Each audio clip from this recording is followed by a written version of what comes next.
It's the Full Force News Burst, proudly brought to you by Battle Action Force, the Treasury editions. I am your host, Christopher McLeod, aka Diagnostic 80. Now let's get into the news. Full Force!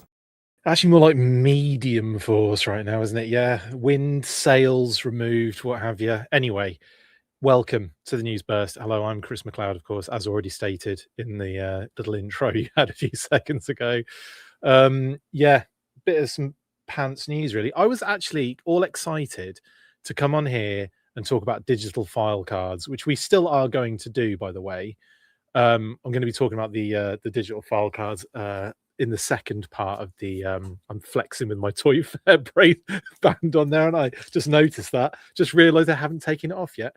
We will be talking about the file cards. Shout out Mark Beasley at Hasbro. And the other thing, of course, of the big news that happened just moments ago, or just been kind of reported moments ago, His Tank picked it up from a Reddit post, I believe. And yeah, basically a couple of staff members at Atomic Arcade had posted, on their LinkedIn pages regarding looking for work, explaining the situation at Atomic Arcade. And as far as I'm aware, not many people were aware, like as in, everywhere else in regards to the company. So crazy. Yeah, so really sucky. It means, but I'm almost certainly means no Snake Eyes game. Obviously, I'm sure there'll be more information to come out. I don't know if there'll be an official announcement or press release or something. I don't know if they really do that when they do these sort of things, or if maybe they might do if there's a big enough backlash or kickoff, I guess. But I'm not sure if they do a lot of sort of press releases when they do these sorts of things. They do kind of positive press release kind of information, but in terms of this stuff, it's usually reported by outlets or what have you, and that's pretty much it. But in any case, yeah, really sucky news. And we'll kind of be going through a little timeline of Atomic Arcade's very short lifespan, talking about, just like the kind of the first real inkling that we had that a JoJo game was on the cards, then the announcement that Atomic Arcade was being set up as a video game company for Hasbro and Wizards of the Coast, and then the little news bits and pieces we had on the way out, and then nothing, because it is now shut down, which is truly really upsetting. But anyway, let's get into that, and we'll talk about some sort of specific elements about it, the story, the fact that it's a bit of a trend in the industry at the moment to be shutting, companies down. But yeah, let's get to all of that. So here's an explosion.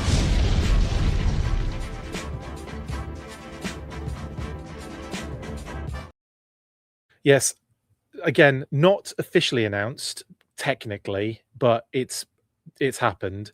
Hasbro and Wizards of the Coast have shut down their Atomic Arcade game studio.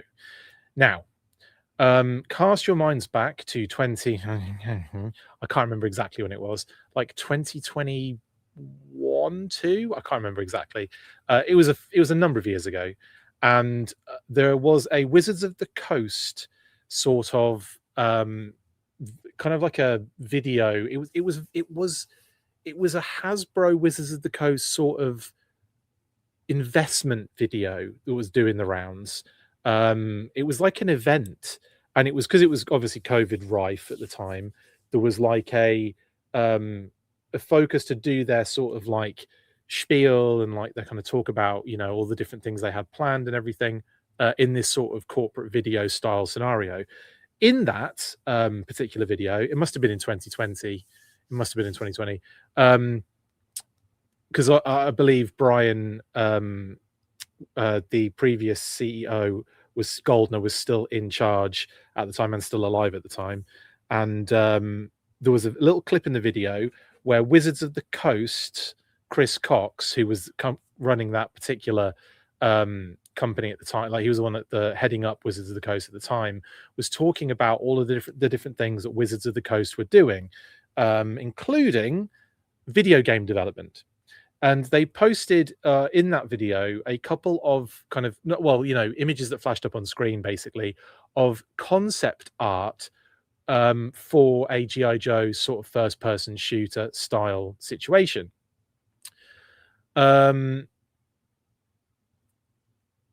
And therefore, we'll get to that, Bad Wolf. I will be getting to all of your concerns shortly. And thank you to everyone in the chat as well. Loads of you already on there. Hello, everyone. I hope you're all doing well, other than the, crappy news. But so a couple of concept drawings anyway. And Chris Cox had said this isn't obviously anywhere near some sort of final game that you're looking at, but it was sort of a teaser of what could be done for a G.I. Joe computer game. There were a couple of these images. This was the first, well, this was one of two, but it might have been the two of two. But yeah, you've got these kind of like mech sort of like hiss tanks and all sorts of cool things like that. You've got the Joe, Scarlet, Snake Eyes, and whoever's, the first person scenario here, sort of invading this Cobra weapons vehicles installation or whatever. And, they had sort of like Snake Eyes as a kind of amputee, one of his, like clearly a bionic kind of appendage going on there. And, like things like that, basically some like interesting ideas, some really cool concepts. And of course, this one as well, which showed the kind of, we called it the hissed mech at the time, because that's kind of what it looked like a transforming hiss tank, basically, that turned into a mech, kind of mech vehicle.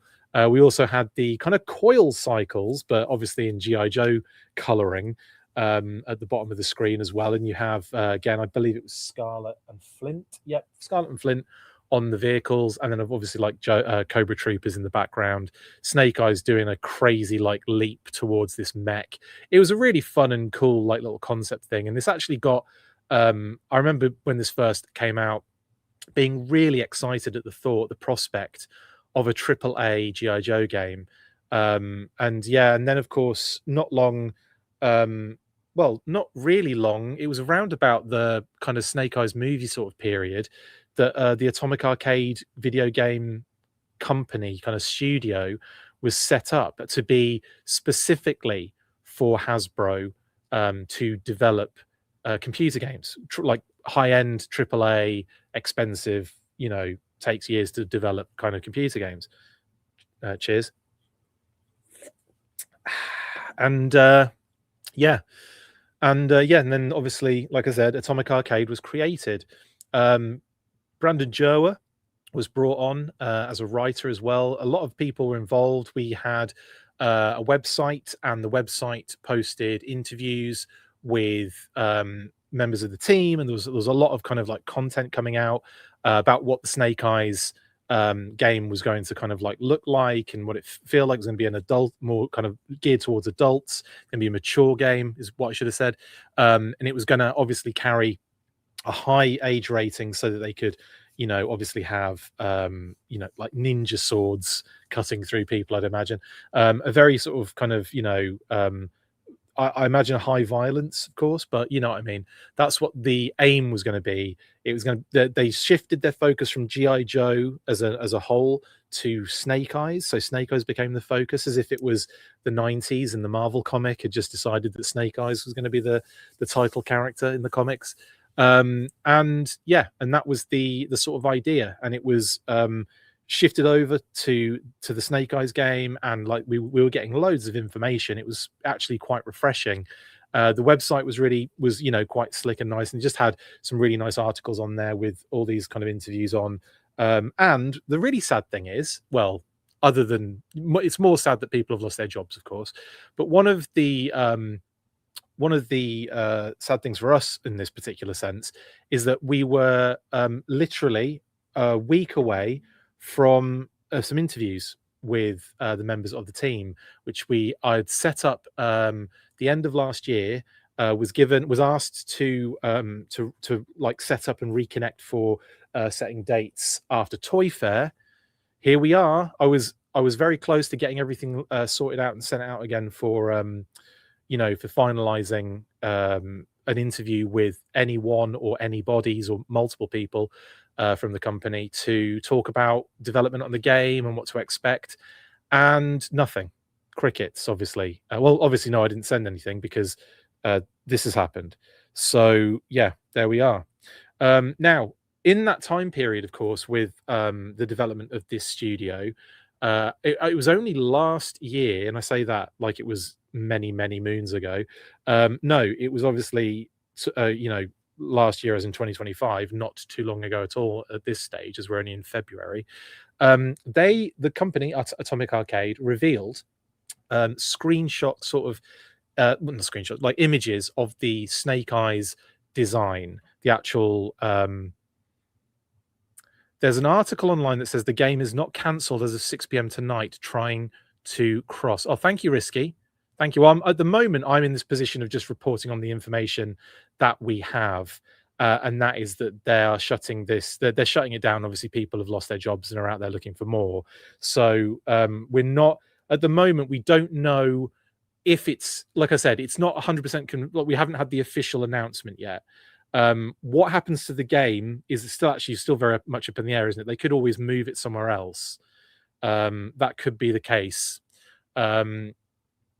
If obviously, obviously that would be a little bit of a silver lining, but again, you're still in the situation where they've just shut an entire company down, and lots of people have been affected by it. But if it is the case, then is it great? Other than like the game might still be on. In any case, we're only reporting at the moment on the information at hand. So at the moment, we will, if anything comes about, if we get any more information, we will obviously update and let you guys know. But as of right now, the information is that the Hasbro and Wizards of the Coast have shut down Atomic Arcade, which was obviously the studio that was working on the Snake Eyes game. Does it mean the Snake Eyes game is completely done? Not necessarily, but I would be probably erring on the side of, it probably is, scrapped. But if they can salvage something and move it to another company instead of doing their own in-house one, then, like I said, it's a minor silver lining. You're still sort of marred by the, you're just marred by the extra element of it being that loads of people have lost their jobs and are in a crap situation. So obviously, it's still pretty poor, but but if we can get a game out of it, then like I said, minor silver lining. And yeah, I suppose time will tell on that one, and we will, like I said, we will update as and when we get it.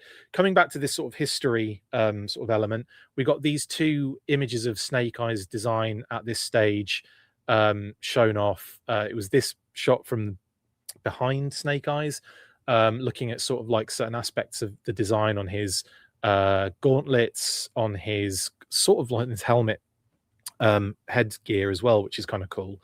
It all looked very, very awesome.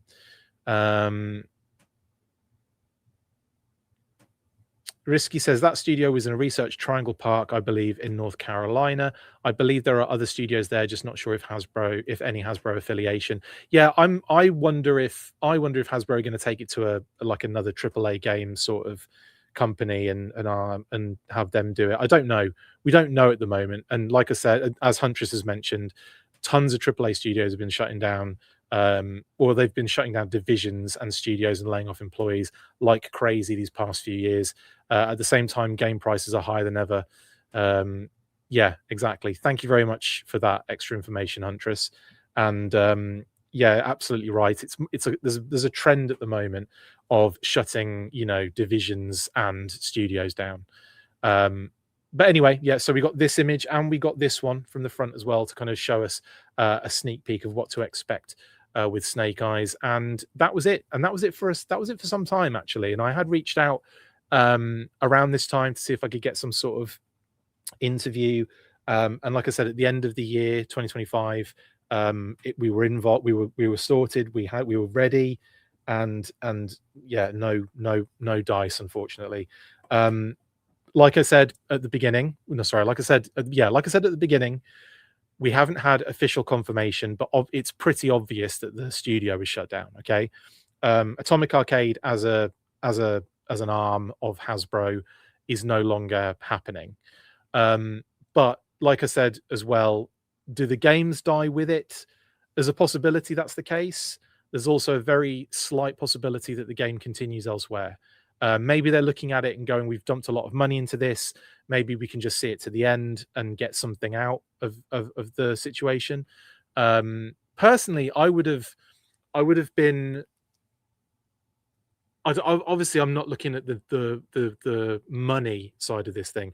I have a feeling that many other decisions that Hasbro have made of late have probably factored into this as well. The move to Boston is a huge undertaking and a huge financial undertaking, I would also suggest. So I have to feel as though that has played a part, even though if it probably isn't the main reason, but it can't exactly help matters. Maybe even without a Boston move, maybe they would have been shutting the studio down. And also, maybe they have got close to the end of the game and they're shutting it down with the game pretty much in a position where it can be released. I very much doubt that, because I still feel like it had a long time to go. These games take a long time to create, develop, properly, debug, test, and everything. Like it's a lot. It's a huge undertaking, and that's why you have entire studios dedicated to it. And yes, Jeremy, yes, very good point. This was also part of the history. The most recent bit of news was the fact that Hasbro had just brought in a former Nintendo of America head, Doug Bowser. So yeah, does that, is something going on with that? And like they brought in the Super Mario's Bowser for that. But yeah, has that got anything to do with it? Are we going to see this game released in some sort of connectivity with this former head of Nintendo of America? I don't know. But again, we'll have more information. This is literally really fresh, because like I said, I was going to come on here and talk Filecards, and then his tank started posting about this, and I was like, oh geez. Risky, please don't say that. This is not the first time I've heard this mentioned, but wonder if they go the AI route. I know, imagine if they just think they think that doing it with AI is well, it would be cheaper. Would it be better? Probably not. I don't know. In any case, that's pretty much it. And like I said, this all came about courtesy of a number of employees posting on their sort of LinkedIn's, talking about the fact that Hasbro and Wizards of the Coast have closed Atomic Arcade, and it meant that they were out of a job. So yeah, unfortunate, but here we are. Yes, Risky, AI is real for big companies, it really is. But like I said, for the consumer, if it's just not, it's not there yet, in my opinion. It's not there for designing and making an entire computer game that makes sense. Like, there's elements obviously of AI to be used, but like I've got this horrible feeling they're just going to press the AI button and do it that way. But who knows how and when and if. We will find out in time. I hope, and like I said, my thoughts and my condolences go out to everyone affected by this particular shutdown. I genuinely hope that everyone, and I'm sure you will, all talented people, but I genuinely hope you can all quickly recover and get new positions elsewhere in good time, because it sucks. And it's never fun to talk about this stuff. It's really uncomfortable, and it sucks, but we do it anyway. And like I said, any silver lining that the game still makes it out there. And I'm sure some of the people that have worked on the game as well would probably want to at least see it to completion. Like, that's another thing. Like I would, as I'd be super upset, and I'd probably be in that mindset of like just trying to cut myself off from it going forward. But I'm sure there's a few people in there who put so much time and effort and energy into this. To not see it actually come out must be absolutely heartbreaking. So, but in a worse position to see it taken from you, finished elsewhere, and maybe not to the level that they wanted at. There's always these like levels to it. So that wasn't a pun. Anyway, sucks, awful, and I'm sure there'll be more information to come. Like I said, if we get any more information, we will report on it. We will explain. We'll let you know as it is. Atomic Arcade is no more. So that's the first bit of rubbish news of the day. Now, my initial plan was to come on here and talk about Filecards. So should we finish off with that? Finish off in a little bit of a more of a high, because these are really good Filecards. But obviously, I wanted to give that a decent amount of space, and it's only just happened. So it was one of those things where I was like, man, that's a bummer. But I do want to talk about. I do want to make sure that I talk about it, and we get stuck into some of the details that we know of at the moment. But yeah, hopefully we'll have a little bit more information tomorrow, or even by the end of this episode. That'd be great. Okay, let's do that. Let's finish on a high note, and let's talk Filecards. But before we do that, let's have a quick message from the sponsor.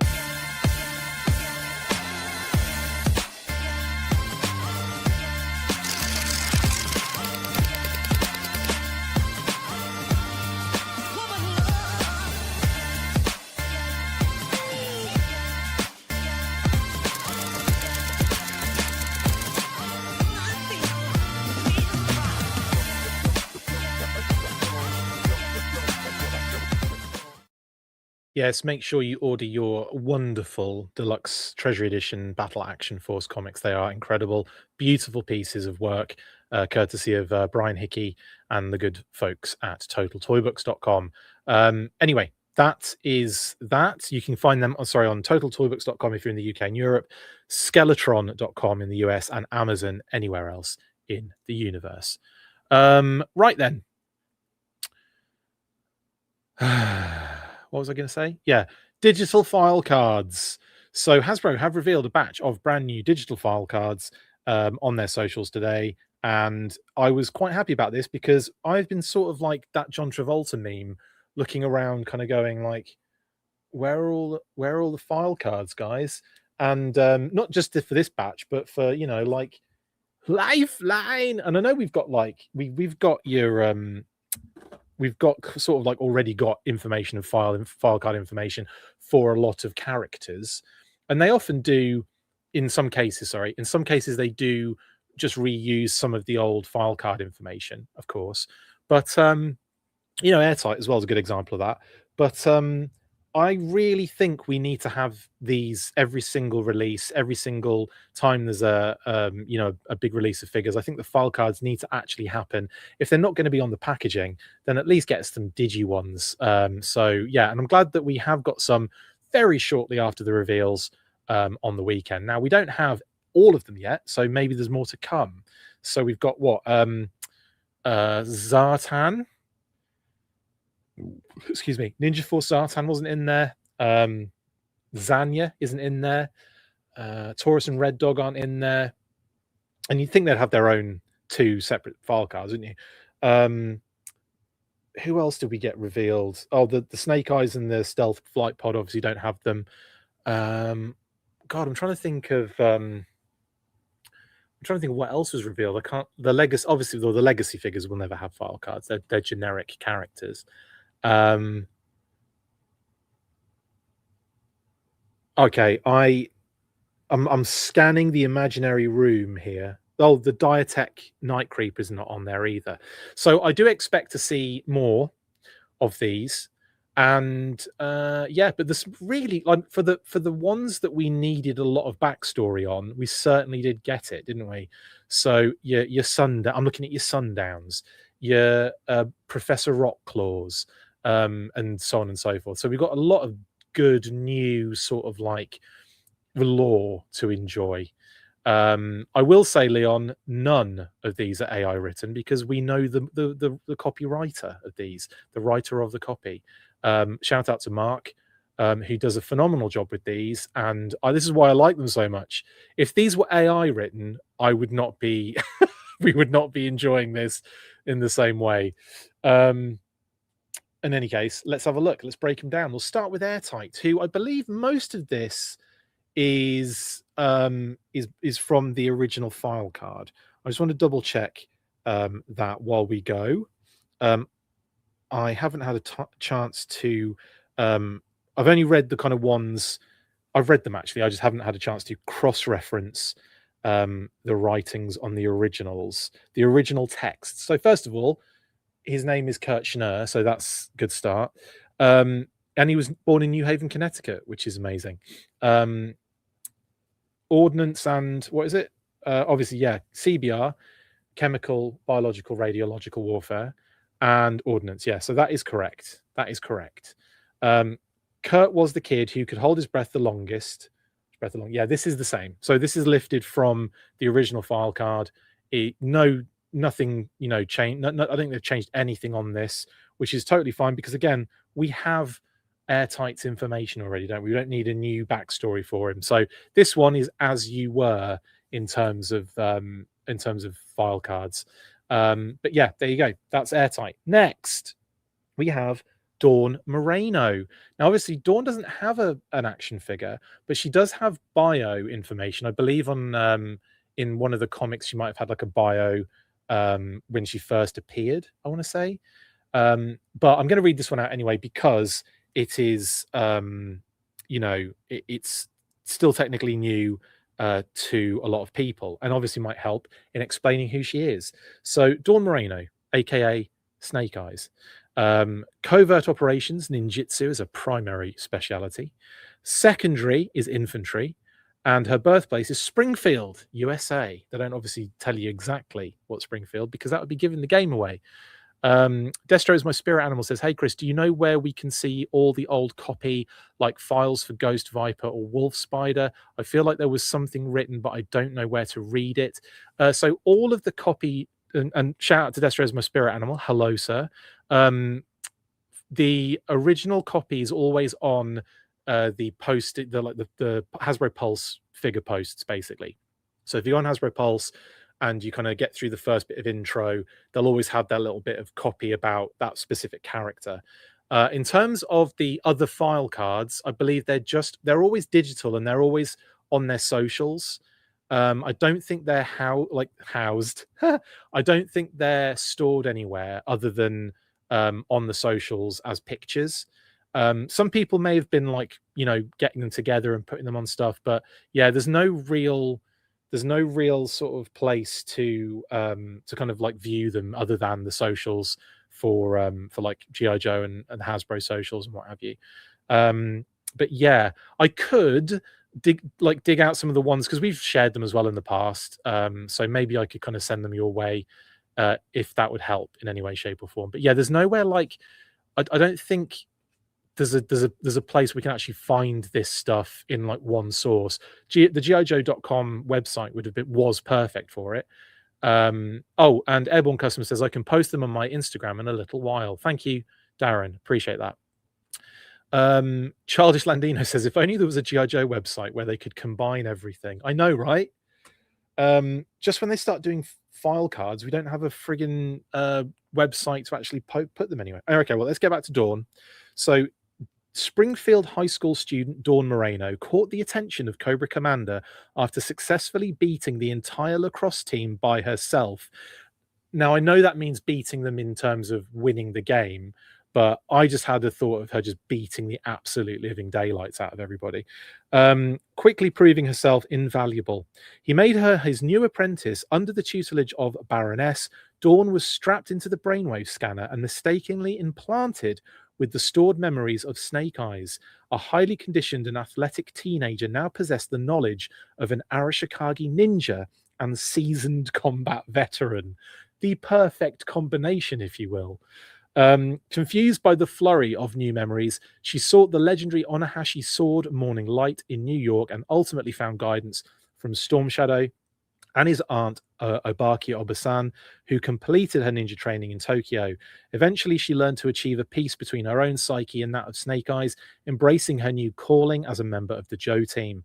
And then the kind of like quote is, rescued as a teen from a bleak life in Cobra, honed into a ninja master, inherited Snake Eyes memories via brainwave scanner, stealthy, speedy, deadly, you'd better believe Dawn's a Joe. Anyway, so that's pretty cool. Was she taught by Mrs. Crabapple? Asked Leon. Yeah, because not that Springfield, I don't think. Anyway, hello, Davindo Viper. Desert Viper comes with a dentist weaponry, says G.I. Joe Carl 5. That'd be amazing. Desert Viper, sorry. And that is, yeah, that's Desert Viper, not I read it as Desert Viper. It's Desert Viper. Of course, it makes sense. They also put these up as stories, not an actual post. So keep up the impermanence. Yeah. So keeping up the impermanence. Yeah, that's true. But like, I think like that we've shared them as pictures as well. So that's bonus. But yeah, in the past, they've definitely posted them as images, because I remember there was 2 reveals and they had the artwork for both and they had the file cards for both in one post. That was ages ago though.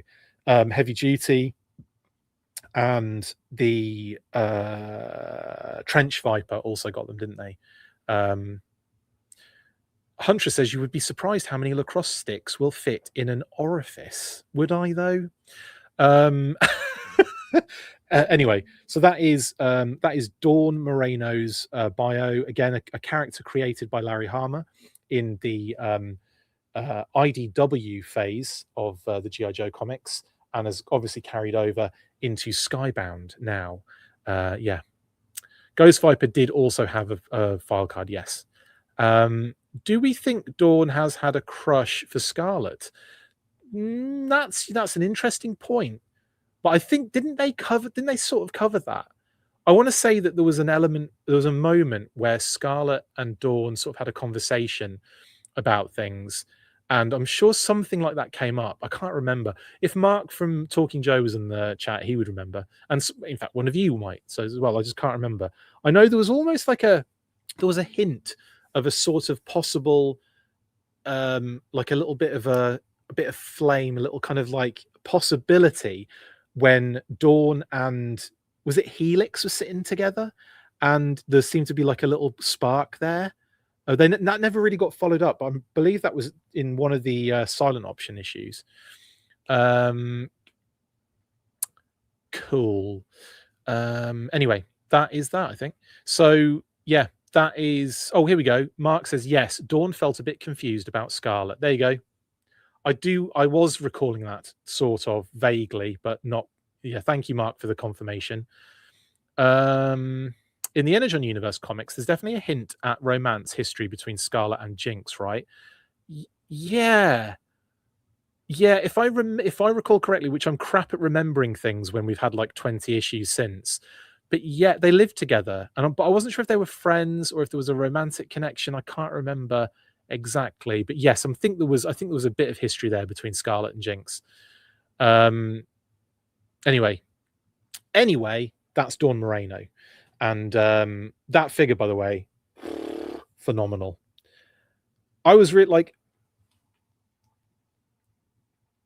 so if you go back last year, sorry, there's a bit of skin on my lip that I was trying to get. If you go back last year to Toy Fair, the display was huge and it had a lot of new stuff on display. Chris is losing his memory confirmed, says Yellow Ben. Yes. Classified losing his memory confirmed. And there was so much stuff that it was genuinely almost impossible to focus, right? This time around, it wasn't as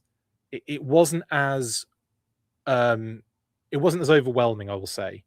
And we didn't have that like central section that had the Cold Slither box on it, and then there was also like, there was just figures everywhere, and it was like all classified figures, just like racks and racks of them. So there was definitely less on show this time, definitely, but it did allow me to kind of be more measured and more sort of like focused on each thing. But what I did notice though was the level of quality across the board was really high for me anyway. Like I don't, I talked about the toy fair in masses of detail already on 2 different kind of episodes. One for public and one for the Patreon. So like I'm not going to keep going on about it, but it was a case of definitely was less product on show this time than there was last year.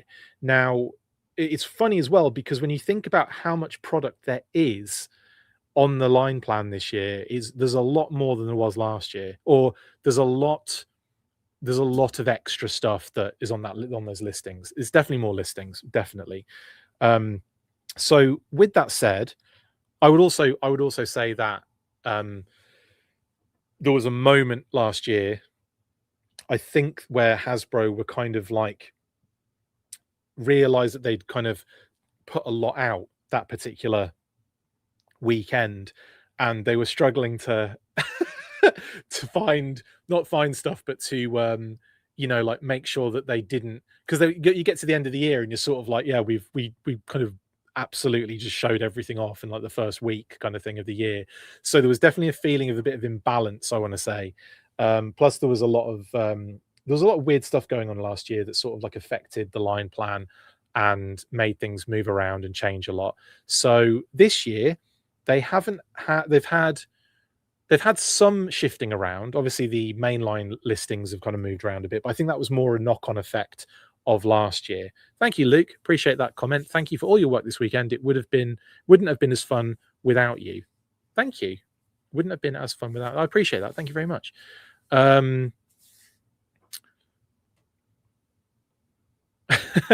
Hunter says, I introduced my friend to the cartoon recently and they immediately pegged CoverGirl and Lady J as total lesbians and Scarlet as bi, or at least bi-curious. I guess. I mean, yeah, I could see that. I mean, Lady J and Flint have got that relationship, but that doesn't mean anything. She could have multiple. She could be all over that spectrum of absolutely. But that's quite funny, Huntress, as well. Jinx was an adult training Billy, and considering Billy's age up, Jinx isn't junior. That's true, Jeremy. What was that? Was that in a chat with somebody else? I might have missed that. Sorry. Yeah. Anyway, so there's a lot of kind of stuff happening last year that kind of messed up and kind of knocked on into this particular line plan. But I think there was definitely like a measured kind of amount of stuff on show. Anyway, so you've got obviously like, the Hydro Viper was like a high, just absolutely like beyond amazing. Airtight looks fantastic. Dawn's amazing. Sundown is so good in like that figure is so cool. And the poncho thing as well, like that. Oh, it's so beautiful. That color, amazing. So yeah, some absolute bangers this year. Some real like high quality stuff that I was really impressed with. Overkill's insane, by the way, like crazy good figure. Zanya and the chameleon is so good in person as well. Like a lot of people were I saw a lot of people kind of complaining about it when the render was out, but I think when they saw the pictures from Toy Fair, I think a lot of that sort of like concern or complaining kind of ended, because it really is a freaking nice little vehicle. And I think it's going to look really good with Zartan and Monkey Wrench flying off over the handlebars. That was so funny. But yeah, there's Dawn. That's Dawn's file card, and a great figure as well in hand. So good. Sundown. Okay, so let's get into Sundown. Kitty said. So lots of new lore in this one, and try and keep up if you can, because there's a lot of information to take in here. So Lenny gave us the cliff notes, basically, didn't he, over Toy Fair? But Sundown, whose full name is Alejandro Balam Luna Mendoza, which is a cracking name. He's a bounty hunter as a primary specialty, and he's a tracker as a secondary specialty. And he was born in, is that Jalapa, Mexico? I don't know how do you say X's in Spanish, please? I can't remember. Is it Jalapa, Calapa, Chalapa? Someone tell me in the comments, please. Put me out of my misery. I'm not good at Spanish at all. I can roll my R's, but I can't retain any information. So I just let you know, Google tell me most of the time. But anyway, you guys can tell me. Anyway, no one's saying anything. Hey, Chris, any idea what happened with the name change from what was anticipated? Yes, X Factors 17. Yes, there was an original. I think did I mention this? I think I mentioned it on the news burst when we talked about this first. But there were a number of names. That kind of like they want that, you know, when you get a new character, you've got like you have to like go through all the names, pick the best one, maybe workshop it a little bit. And oh hacker, thank you, Stygian. Thank you. Oh hacker Mexico. Appreciate that. Now, there was a lot of names, and one of them was Mountain Heart, which is what I think they landed on just prior to changing it to Sundown. So I think Mountain Heart was the name just before changing it. And in terms of like the reasoning behind it, I don't know if there was any like specific reason other than they preferred it better. So anyway, Hella Geek says, "Oh, hacker is OXACA." Okay, so that's a different place. Does anyone know how to pronounce XALAPA, please? That I would be very appreciative. Might be either Wallapa or Halapa, says Hella Geek. Again, appreciate the help on that one. I'm just gonna say I don't know how to pronounce it, and I will work it out. It's Halapa. A lot of people are saying. Okay, thank you very much. Or Hulapa. Cool, thank you. X in Spanish has an H sound. Thank you, Wilfredo. I do know we do have a lot of Spanish speakers, I think, in the kind of full force commenting fandom, I believe. So yeah. So again, I just want to apologize for getting it wrong. Mark in the chat, hello. Mark Beasley, shout out. Jalapa, thank you very much. Thank you. And apologies for my ignorance there. I just want to make sure I'm doing it right. So Jalapa, Mexico. Let's get into the actual storyline, because like I said, Lenny gave us the cliff notes for this one, and everyone tell Mark how awesome he is, please, in the chat. Alejandro Balam Luna Mendoza and his twin brother Salvador Ramon overcame numerous challenges in Jalapa, thank you, after drug kingpin. Interesting as well. Obviously, maybe Mark can talk to this, or maybe you can't, and that's totally fine if you can't, Mark. But I appreciate you. You're in the chat. It's all good, man. And you know, I can ask the question, I guess, and you can tell me to bugger off if you like. That's totally fine. And just hashtag it. Using terms like drugs, very interesting that was allowed in the copy for a Hasbro product. And I just wondered if is it because it's a collector product?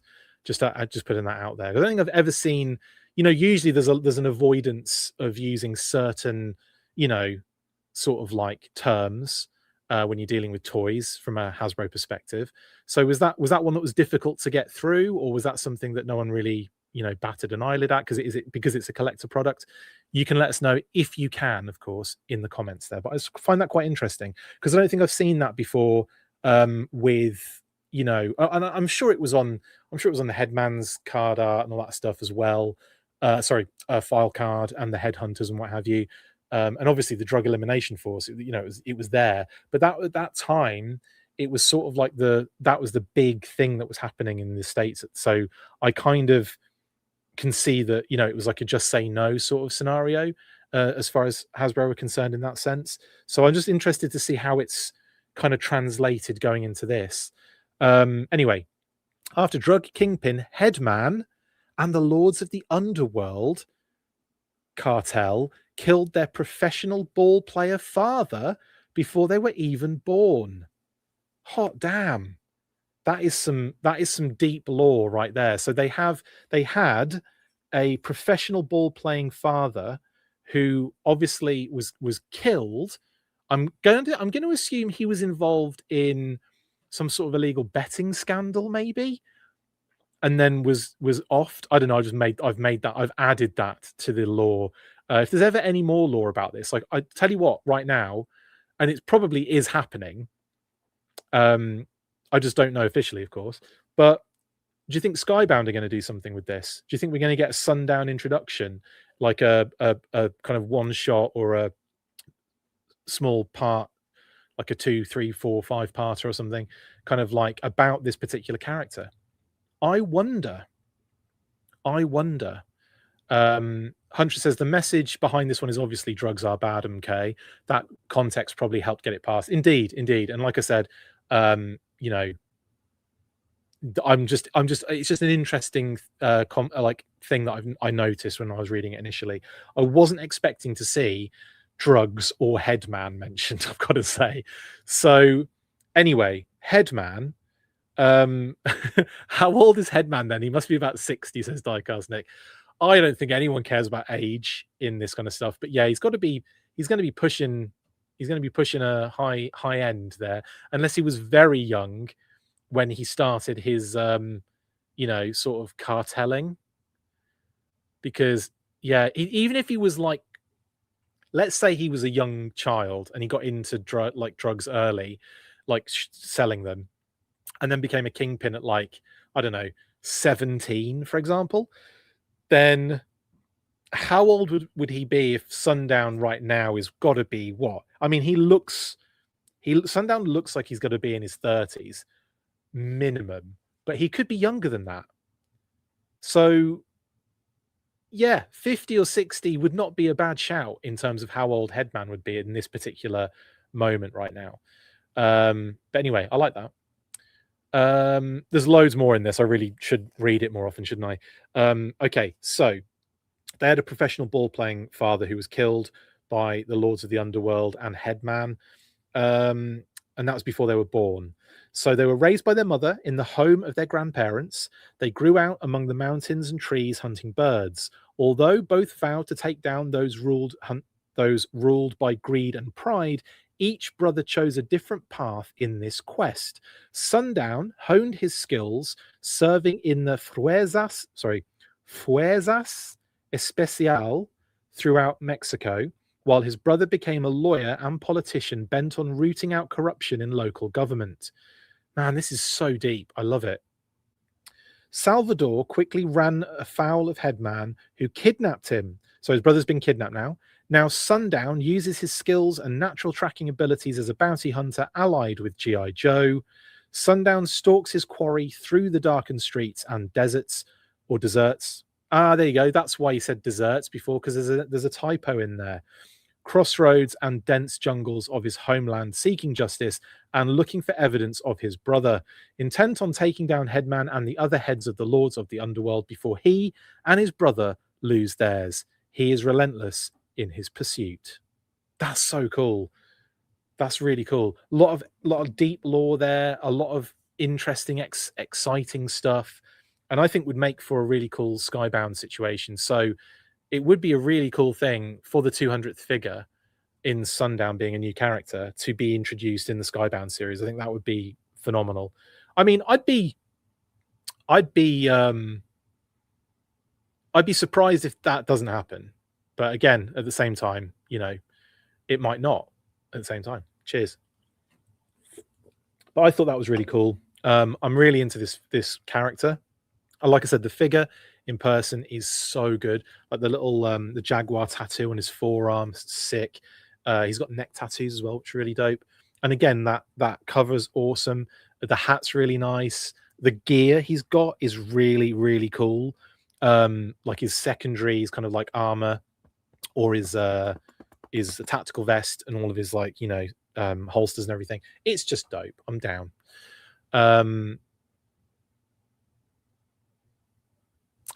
Airborne Customs has asked Mark, why Bounty Hunter instead of just leaving his specialty as counter narcotics specialist? Bounty Hunter isn't recognized legally outside the US and Philippines.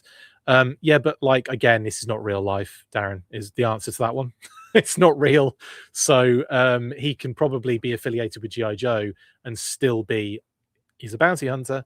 He just had to fill in a form from Hawk. I don't think anyone cares about what's happening Black Ops style. I'm sure he's got some coverage with G.I. Joe in that sense. I didn't hear Lenny linking him to cops in your interview. Yeah, it's because it's just a name. He's not this. It's not the same character. I don't think it's any real connection to the Sundown character in Cops, who was a Texan, and Yeah, I don't think there's any like actual connectivity there, other than a maybe I'll tell you what it probably was. They were probably looking at the names and what they actually had in terms of a trademark.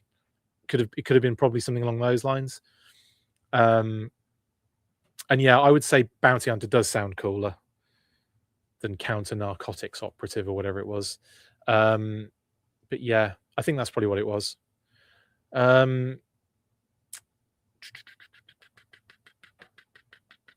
G.I. Joe Carl says counter narcotics would mean a ton of red tape. Bounty hunter gives more jurisdictional freedom. I would say, yeah, it just means he's. Paul says he's allied with G.I. Joe. Doesn't mean he's officially on the team. Yeah, that's true.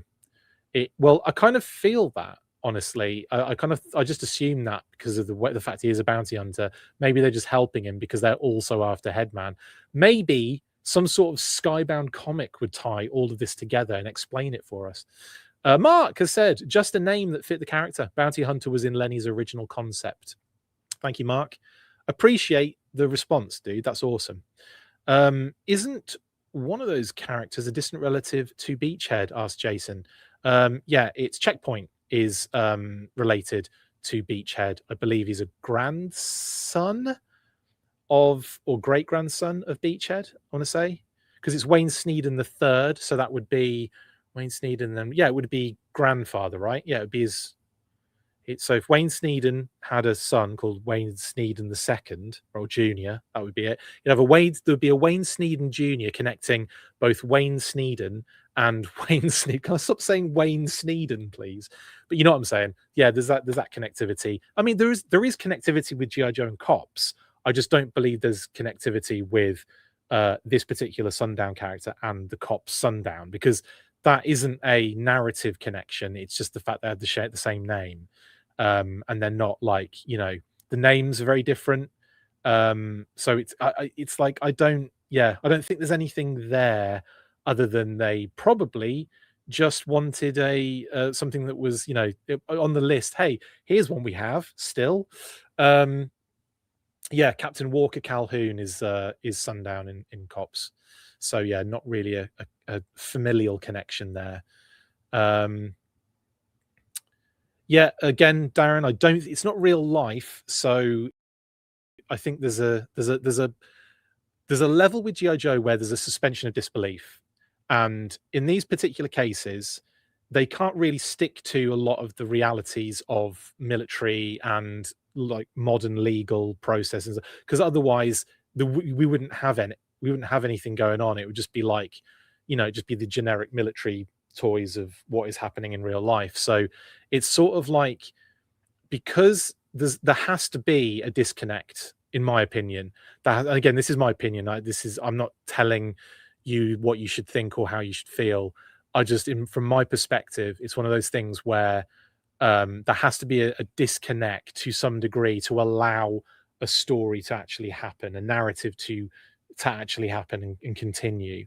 So yeah, I would say I'm happy with them doing fun stuff and making someone a bounty hunter, because yeah, again, it's one of those things that kind of sounds kind of cool. And don't get me wrong, counter narcotics operative does sound pretty dope.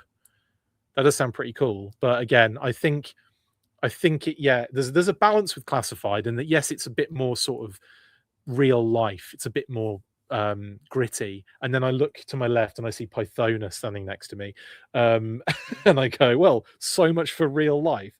But yeah. So I would say that, like, it's a weird balance that GI Joe has to kind of like operate with. It's I don't know. I don't really know what I'm saying, but there you go. That's Sundown. Next.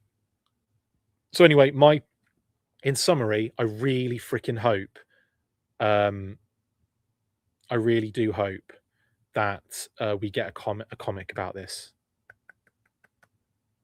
Anyway, Cobra-La Royal Guard. Here we go. So this, I believe, let's just do a quick cross check of the Cobra-La. Let me do it properly. There we go.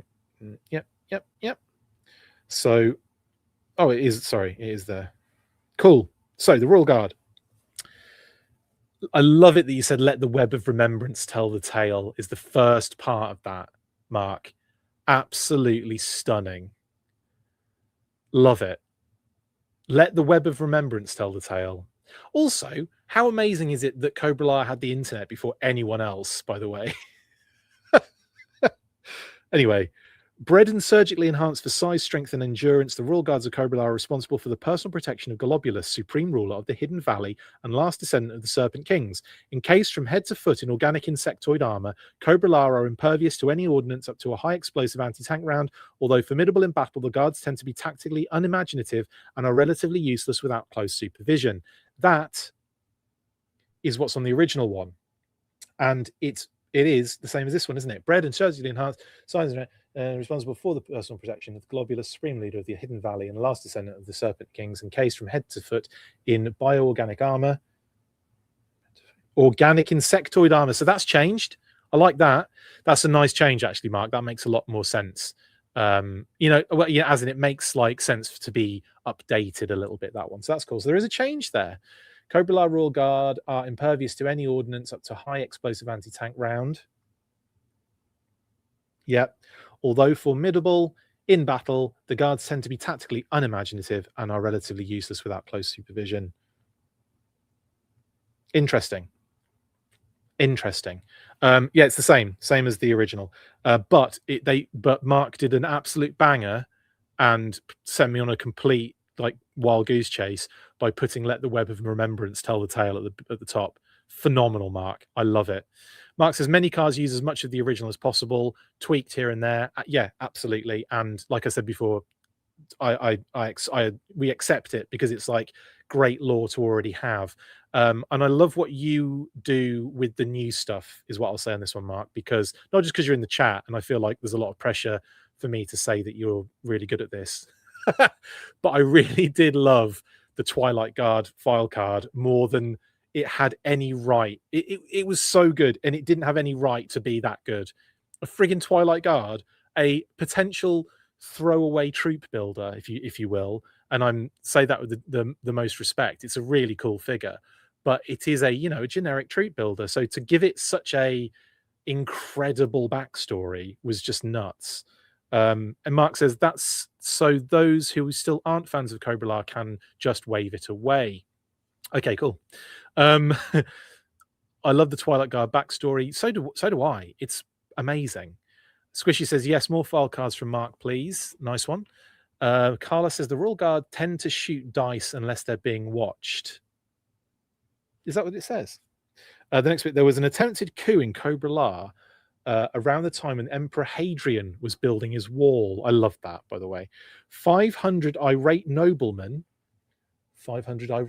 stormed the inner sanctum of Globulus's Summer Palace, and were confronted by just 20 guards. Or 20 royal guards, as you put it. Globulus slept through the entire incident. Yep. One guard was slightly wounded. Of the 500 noblemen, there were no survivors. Amazing. So there you go. Love it. Little tweak on the Cobra-La Royal Guard. But I'm telling you, the cherry on top of the icing on this one, Mark, is let the web of remembrance tell the tale. In fact, have you done that? Has Pythona had a file card yet? Genuine question.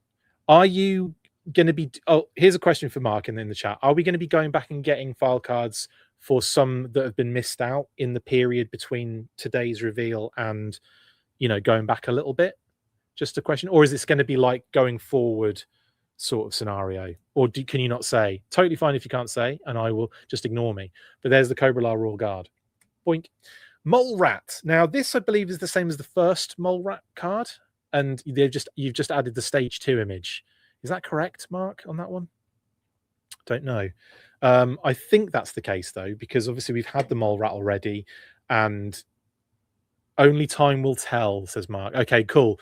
So will the Web of Remembrance tell the tale, or does this giant gem answer any of your questions? Yeah, it answers all my questions.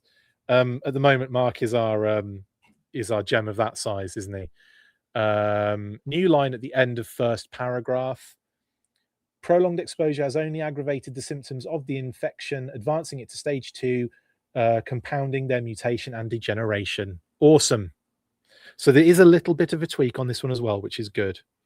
It's good that instead of me going and doing research before going live, I can just hope that the person that did the work is in the chat and then just ask the questions. Anyway, so the mole rat, various mineral extraction is their primary specialty, geology secondary, and obviously a birthplace is various because it's lots of different people. While Cobra headhunts top scientists and researchers from across the globe, less qualified recruits wind up as mole rats, quarriers and miners seeking new energy sources to power Cobra's war machine. Classified Cobra war machine confirmed. Largely viewed as Cobra's scientific cannon fodder, mole rats are equipped with rudimentary hazmat suits and breathing apparatus, as well as sensors, collection containers, and portable drilling gear. Extracting deposits of volatile dark energon has sparked certain troopers to become mindless husks, bent on destroying anything in their path. And then the extra bit was added. Chris is just copying Mark's homework, says Huntress. Of course I am. Of course I am. And then the new line is, prolonged exposure has only aggravated the symptoms of the infection, advancing it to stage 2. That's like when they say the name of the movie in the movie, compounding their mutation and degeneration. And then the little quote is, a whole crew of 20 went down into that mine and only a handful came out, some lumbering or shuffling, some dragging themselves along the ground, and none of them whole. Amazing. I've got to say, the mole rat, that kind of first version of it when it came out, I was so excited. I thought it was such a cool figure. It's such an interesting one. And I have genuinely regretted the fact of not getting more than one when they first came out. I only got the one. So I have one and I just have to change the heads every now and again. But it sucks that I did that. That was a bad mistake of mine. Can someone put a bug in Hasbro's ear about adding the rank to Joe Filecards, says Andy Lee. Well, let's put the bug in this chat because Mark's in the chat at the moment and Mark writes these wonderful edits, and then in some cases writes the full file card, of course, or updates them. So yeah, maybe Mark could put a little bug in the ear of maybe getting the ranks on the file card like from back in the day. Maybe that's something they decided against for reasons. I don't know, for raisins. But yeah, I suppose we'll only know if Mark can tell us. But if not, just soak that in, Mark, and take it to your superiors, please. You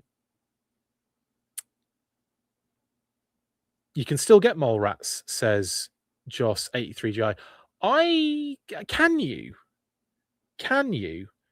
As in not the stage 2 ones, although I do like the stage 2 deco, and I have obviously grabbed more than one of those. But in terms of the first version, I didn't know you could get them anywhere, Joss. Please, if you have if you have any more information, like whereabouts, are we talking like Amazon? Are we talking like, Walmart? Okay, I'm going to have a look at that. Okay, thank you for the heads up on that. Thank you. Because it was a Walmart exclusive, yes. Okay, so anyway, that's Walmart's. Walmart's? Mole rats. What is Walmart's? That's mole rat. Very cool, and a little extra bit of info on that one. Now we're getting to the Hydro Viper. Now I can read this one and I can pretty much tell you if it's exactly the same as the previous one or not. But I don't think there's any changes on this one, Mark. Am I correct on that? This one looks pretty solid in terms of, because this is one of the most amazing file cards ever written, isn't it?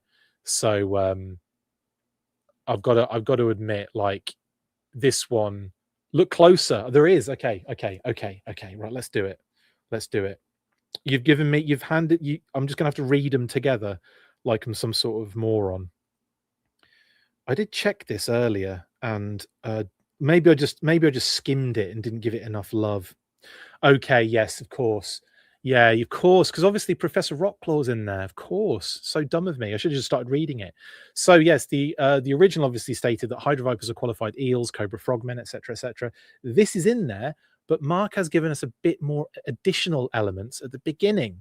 So Hydro Viper primary specialty is underwater demolitions. Secondary specialty, marine engineering. Birthplace various because they're all over the place, of course. Now, this is the really cool bit. With no restrictions on experimentation and no lack of volunteers, Dr. Mindbender and Professor Rockclaw, who we'll talk about a little bit later on, have improved somewhat upon Cobra's past attempts to create a squadron of amphibious commandos able to breathe both air and water. And then we get to the original bit here. Hydro Vipers are qualified Cobra eels, Cobra combat divers, Cobra frogmen, so that's different, surgically altered to withstand nitrogen narcosis and other side effects to deep diving. Yep. Synthetic, is it on there, the next bit? Where are we? Yeah, synthetic webs are implanted between their fingers, and subcutaneous fat production is stimulated by chemical injections to provide natural insulation. And I believe that's pretty much exactly the same, isn't it? Yep. Yep. Next, where is it? Despite the successful conversion process, the long-term effect of these procedures is known to be psychologically destabilizing. So yeah, absolutely phenomenal. Beautiful. No notes. You just added to what was already a brilliant file card. And it's really cool because it just does that thing where it shows you more fun names and stuff. So that's great.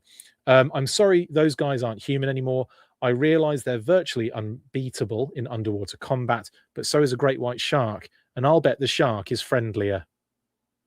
Probably would be the case if they're fighting underwater. But yes, indeed. So I've always loved the Hydro Viper, and I've always loved the depth, pun intended, of the file card. There was a lot in there, a lot of interesting elements, and it really drew an interesting picture of what this character ended up, or characters, because it's more than one, kind of like built them out in such a way that kind of really fleshed out their character, pun intended.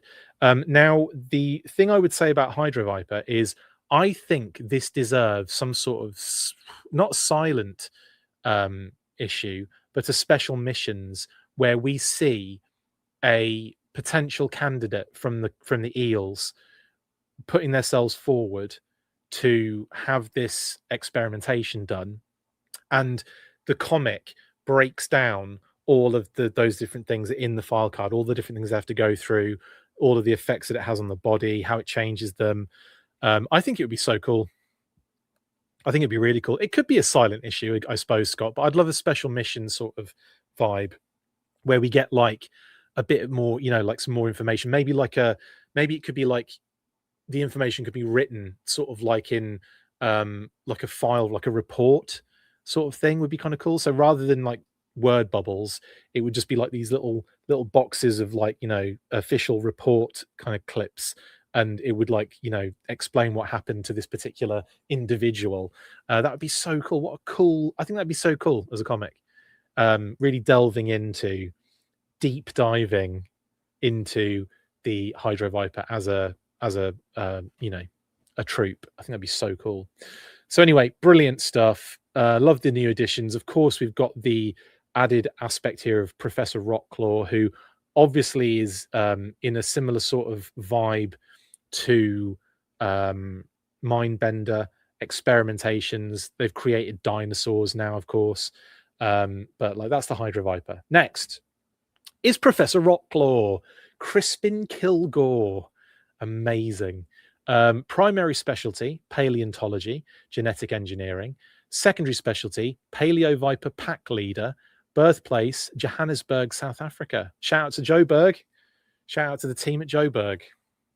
Cheers, lads.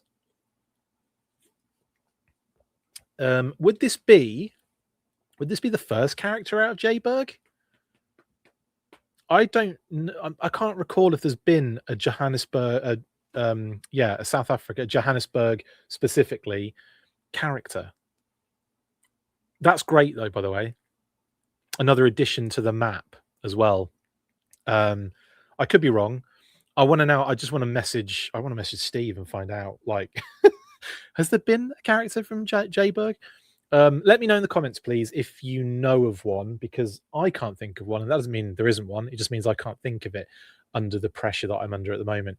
But this is great. This is brand new, of course, and this is all. Now, what I would like to know, Mark, is this a situation of, if you're still there, that is, this is like an interview I'm doing at the moment.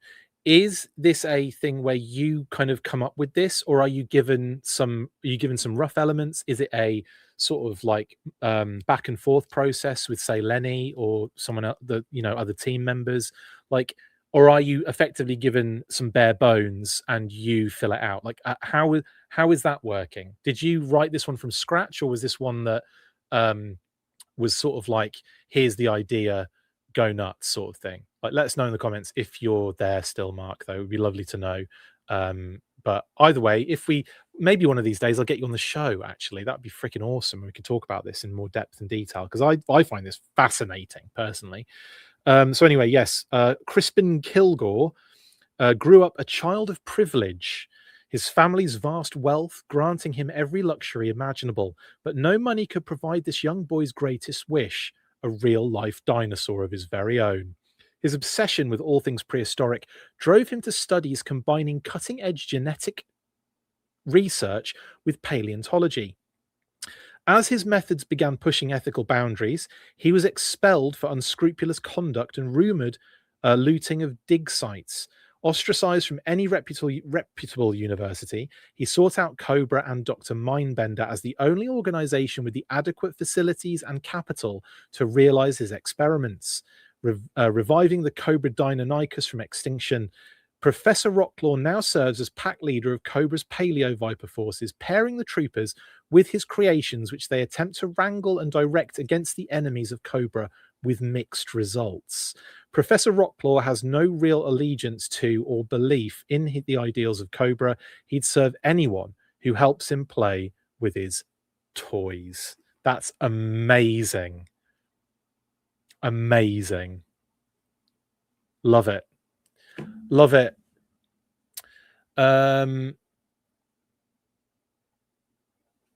Just seeing if there were any comments previously that I missed in regards to my question about Johannesburg, but I can't see. I don't think anyone has said anything. Oh, Bjorn Jakob, that's a lot of letters. Sorry, Bjorn.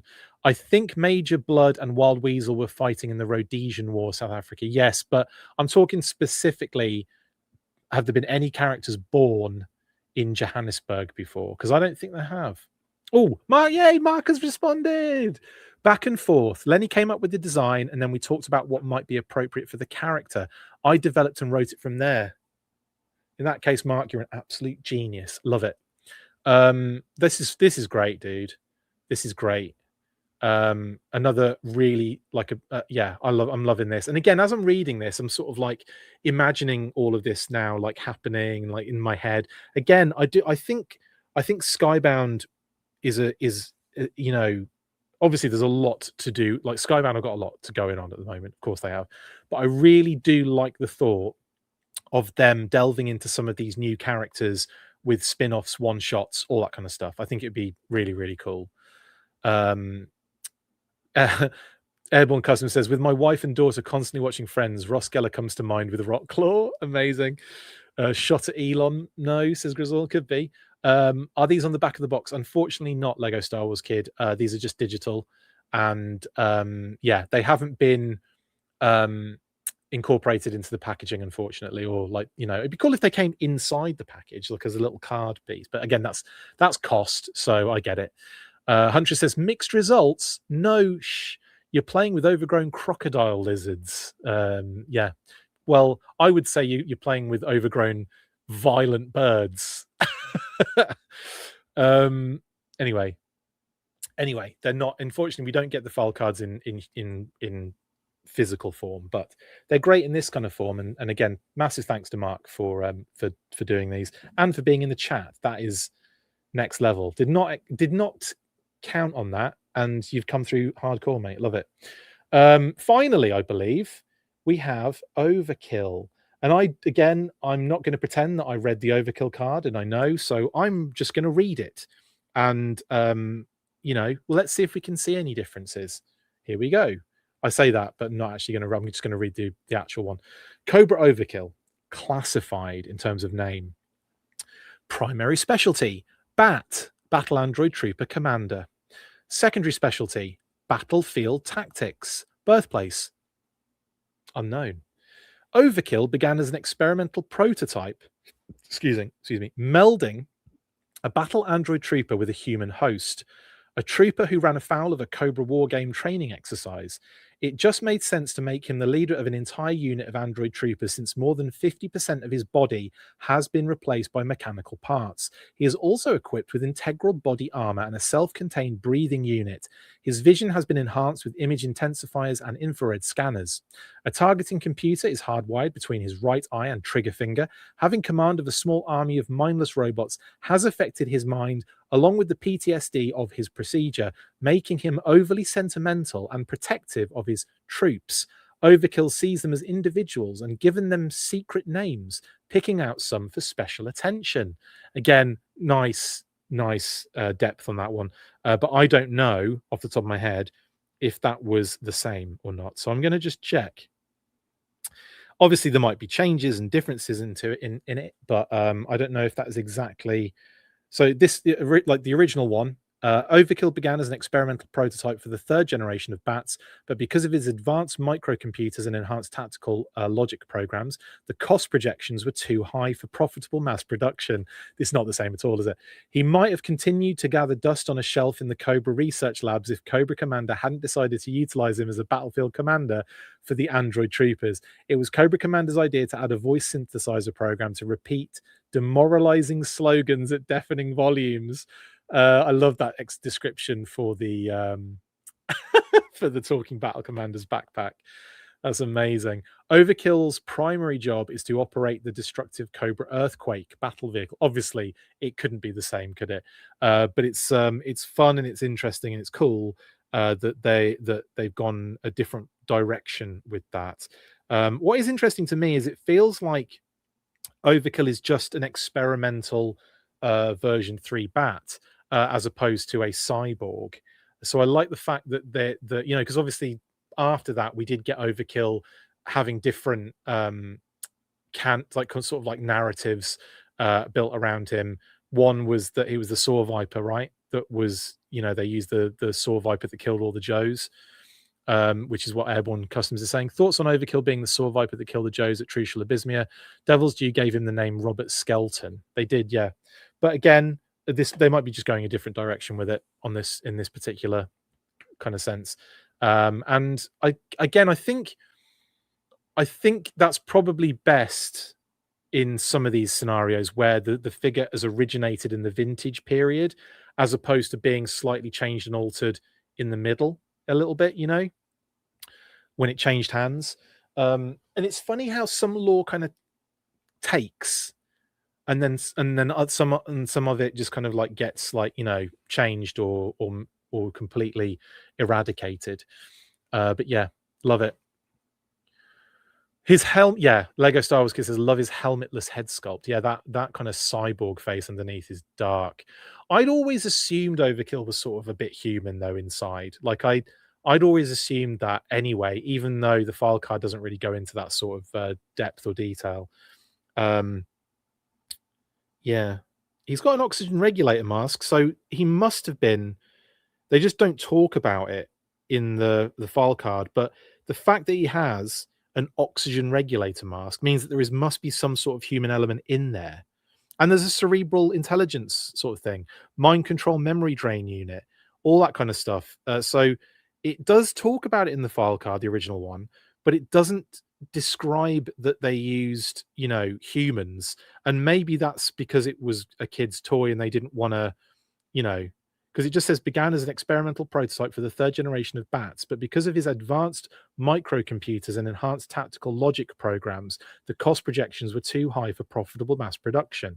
So it doesn't say at all in that particular OG file card that it was a cyborg. And then you go into some of the what are these bits and pieces on the body, like the breakdown of how they used to do it on the 90s file cards.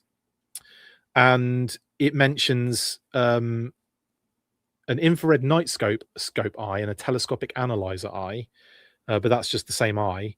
and oxygen regulator mask. Why would you need a regulator mask for oxygen if you weren't actually human in there, you know? So yeah. Anyway, that's by the by, isn't it? That's just me getting too deep with it. Overkill was in Valor versus Venom. Yeah, he's been used a lot actually. He's had a lot of different versions actually. Yeah, but this one has definitely been an update. This one, and I like it very much. Bats were originally supposed to be cyborgs, says Huntress. Yeah. Yeah, but I kind of, again, I feel like there was probably a bit of like, hey, that's a bit dark for kids, and they probably just changed it, didn't they? Anyway, there you go. Overkill is the last of the file cards we're talking about tonight. It's been a weird mixed bag tonight, hasn't it? Of like a bit of depressing news, but then a bit of fun with the file cards, and of course having Mark in the chat as well was really awesome too. So thank you very much, Mark Beasley, for your work on these wonderful file cards. And I've got to tell you, like the new stuff in there, love what you're adding and love what you're bringing to some of these kind of characters, which, let's face it, could have been very much like, you know, a forgotten, just throwaway sort of thing that no one really cared about, and just got the figure and were like, this is really cool. This adds so much, for me personally, this adds so much more depth to these figures and makes me sort of like them even more. So there you go. Right then. So the next up, we'll just have a quick look. Any changes? No, everything's still the same as before. Obviously, tomorrow is the big day, big pre-order event today. Tomorrow even. Big pre-order event tomorrow at 1 p.m. Eastern. So that will be Airtight, Hydro Viper, Overkill, Sundown, Cobra-La Royal Guard, and Ninja Force Zartan. Okay, so those 6 will be going up on the morrow at 1 p.m. Eastern. Okay, so get ready. I'm going to be like terrified to, like, because you know how it's a bit difficult to get them all in at once, especially when you got one of them which is like an exclusive on Pulse. It's an exclusive on Target, but obviously will be available on Pulse. I might have to just get Zartan straight away just to make sure I get him. It's going to be such a pain in the butt tomorrow. I'm not looking forward to the process, but fingers crossed we all do well. And plus I can get it on Target after the fact, I guess. It's, you know, not the end of the world. But there you go, 1 p.m. Eastern, get it in you. I'll probably go live tomorrow as well after the pre-orders, as in the evening, to talk about maybe some more promo images. Who knows? There might be a few new ones in there to get stuck into. Mark says, happy to see people enjoying them.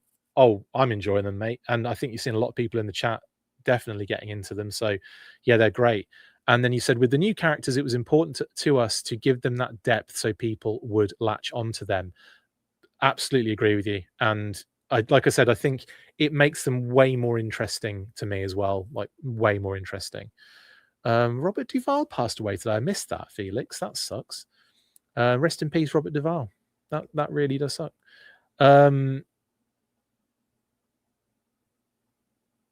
Squishy says, still looking for 2 more mainline figures to round out wave 4, question mark. Those 3 miscellaneous are an odd bunch. Yeah, that would be, it would be 2 figures that we're missing technically, if that is going to be the last, that miscellaneous group, if that is going to be the last mainline group. But don't know at the moment. We don't have those listings. If we do get them, I'll post them up here. If we don't, then I don't know what's going to, we'll just have to wait and see what happens. Anyway, there you go. The depressing news at the beginning, typo negative, was that the Atomic Arcade video game studio created by Hasbro and Wizards of the Coast has been shut down, and a number of employees had been posting on LinkedIn regarding, looking for work and all that kind of stuff. So yeah, kind of sucky. But we don't know how it affects the Snake Eyes game either, whether it's going to be continued elsewhere or if it's even going to happen at all, if it's also being scrapped.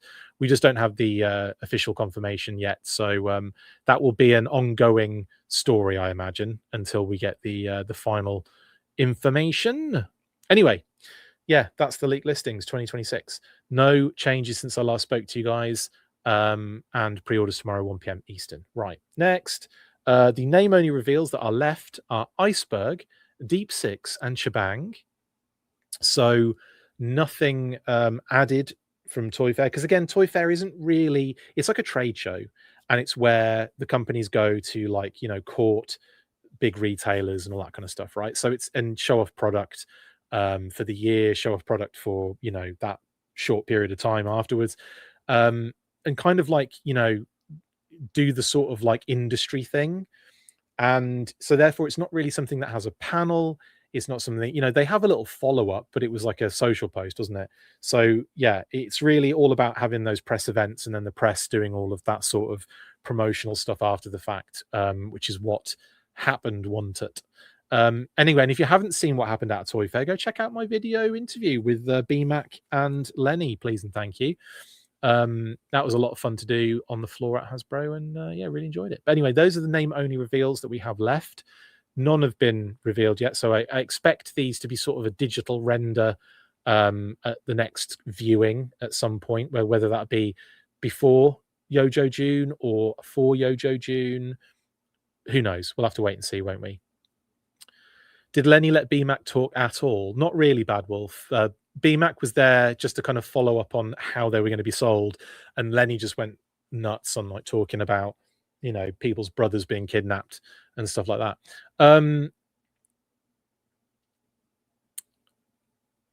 I don't know anything about Mara, Huntress, is all I'll say. No, nothing about Mara. Okay, anyway, that's the name only reveals official. Next, these are the digital renders I've added to it. Yay! So the Legacy Special Forces has been added to the digital renders group.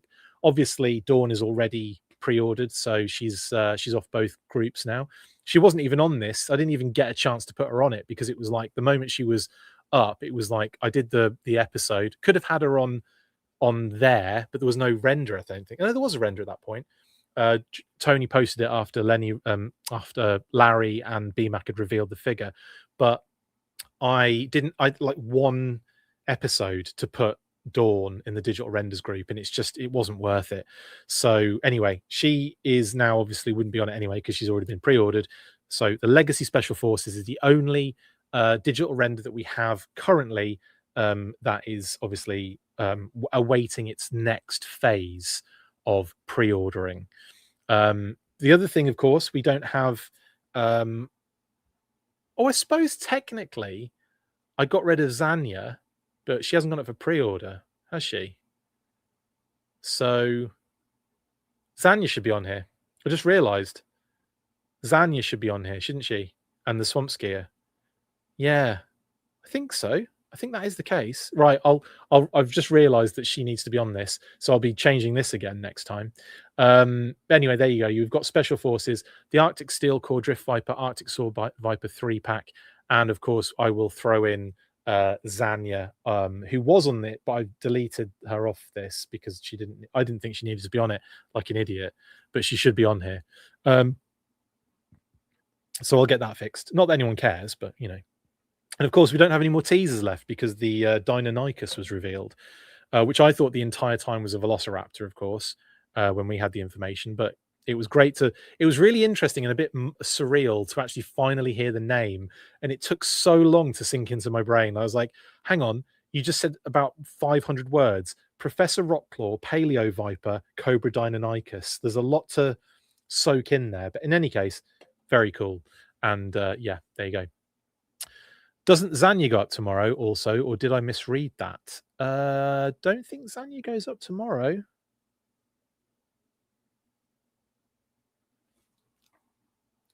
I don't think Zanya goes up tomorrow. I'm pretty sure she doesn't. I'm almost certain she does not go up tomorrow. Bear with me, hang on. I just need to go quiet for like 10 minutes while I look at something. Airtight, Hydra Viper, Overkill, Sundown, Cobra-La Rule Guard, Ninja Force Sartan. So no, there won't be a pre-order for Zanya tomorrow. Okay, cool. Tomorrow as well, I will be talking to Scott Johnson of Awesome Art from the Classified and G.I. Joe in general, with the website and all that kind of stuff, fame. So that'll be really cool. I will try and get that kind of finished in the week and posted for you guys, a little redacted, a little Full Force Redacted interview. Yeah, so I'm excited to talk to Scott about all that. We don't have a render for Rockclaw Childish Landino, so no. But yes, Rockclaw should be added to the renders, but we don't have a render for him. Taurus and Red Dog aren't going up. They need to be on here as well. You're right, Scott. You're right. Taurus and Red Dog need to be up here still. Although, was I taking them down because they showed them off? That was probably the reason, wasn't it? And then I put the Legacy up there thinking, oh, we've got a render for it. But that was also shown off. So yeah. I'm gonna put them on there though, because they do need to be on there. But no, Taurus and Red Dog are not going up, and neither is Zanya and the Swamp Skier. Okay. I think that's everything. Let's bring it to a close.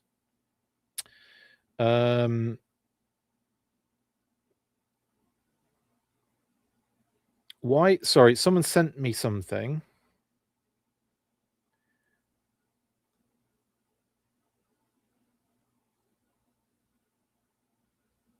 Oh, okay. Right. So yeah, someone's posted the kind of information, like the information, that the official information that was posted, and it says mainline wave pre-orders launch Tuesday, February 17th at 1 p.m. Eastern, wherever fine toys are sold, which obviously means those 4 figures and the Cobra-La Royal Guard. And Ninja Force Zartan pre-orders go live at Target with limited quantities on Hasbro Pulse at 1 p.m. Eastern as well. So yeah, that's the only ones that are going up for that. Zanya is a Fanmazon, so not going up tomorrow. Professor Rockclaw.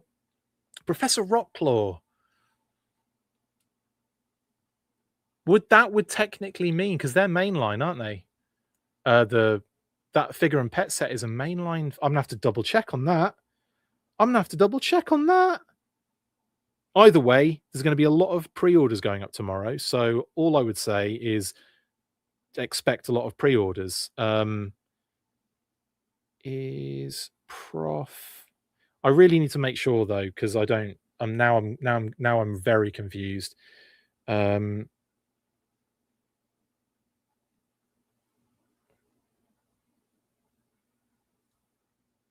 I'm asking the question. I won't let you know tonight. Obviously, I'll probably make a post about. Remember, pre-orders tomorrow.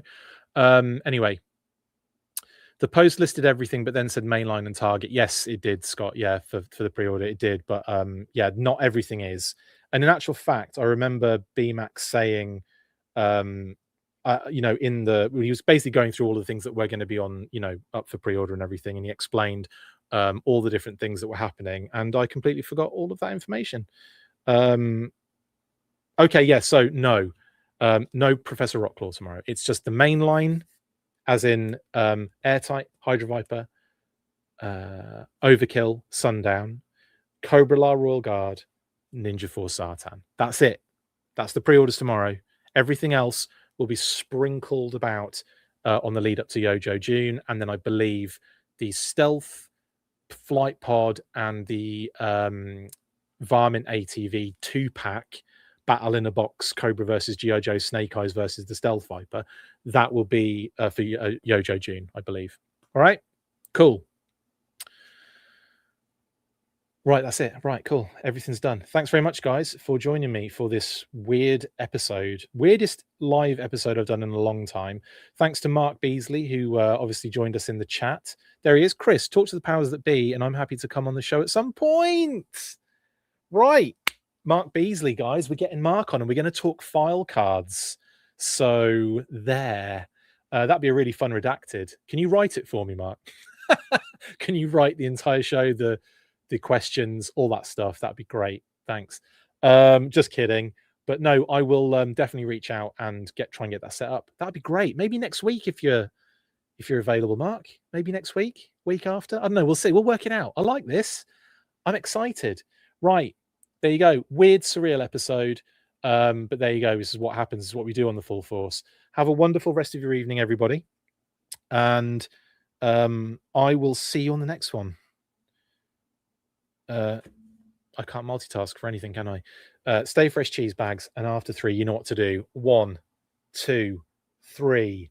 Full Force. Laters.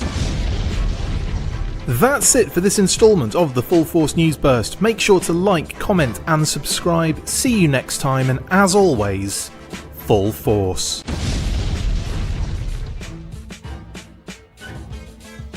Make sure you get involved with the discussion by liking, sharing and commenting on these videos, and as always, you can keep up with the show after listening by following on all of our social platforms, links in the description, and if you would like to contact the show, you can message us on any of those platforms with feedback or questions. We also have a Patreon page, so if you want to show your support for the show, see your name up in lights on these videos, or enjoy exclusive bonus content, then check out patreon.com/The Full Force Podcast, or click the link on any of the posts this podcast appears in. Full Force. Full